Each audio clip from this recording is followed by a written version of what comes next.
Miss Bacolod Mascara 2025 goes to candidate number 9, Sofia K. Zaragoza. The Mascara Festival is Bacolod City's symbol of hope amidst challenges.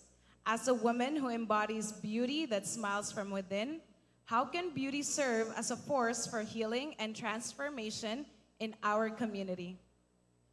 Beauty is by uniting as one.